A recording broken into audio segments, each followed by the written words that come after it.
or welcome back to Chemistry Cram. Today we're going to be talking about significant figures and the rules for how to use them in various operations. So why do we use significant figures? Unlike in math, chemistry isn't just calculations, and calculations can often be misleading for a variety of reasons. The first reason is that measurement tools aren't always as precise as the calculation. So for example, say you weigh something on the balance and you measure it to 2 decimal places, but your calculation, you find, say, the density and it has 3 or 4 decimal places. You technically can't use that value that you found in your calculation since you didn't measure those 4 decimal places. You only measured 2. And similarly, the second reason is that there's always uncertainty with the equipment. Usually it's the last digit, and that's why significant figures are so important. So what makes a sig-fig significant? A significant figure is any non-zero number. So for example, 5, 73, or 91.75. Additionally, zeros between non-zero numbers are also significant. So for example, 101, all those 3 digits are significant. 3.057, all those 4 digits are significant. And also all the digits in 900,002 are also significant.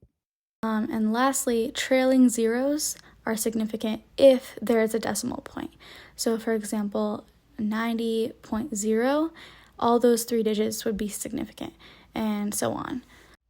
However, while adding, subtracting, multiplying, or dividing, we need to consider not only these rules, but more rules to make sure that the answers maintain the correct amount of significant figures. Rules for adding and subtracting.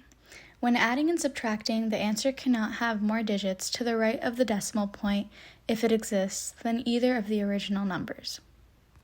Here are some examples.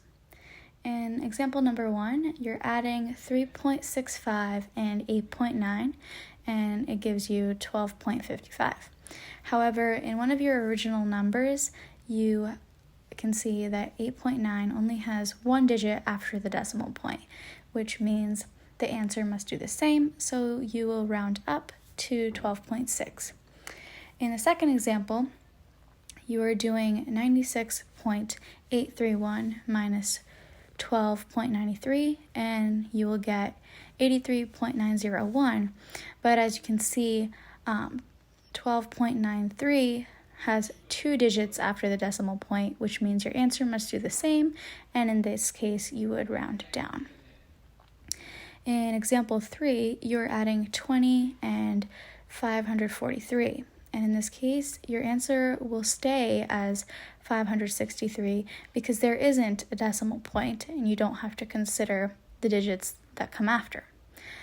For example 4, you are subtracting 0.9 from 19.1 and you'll get 18.2.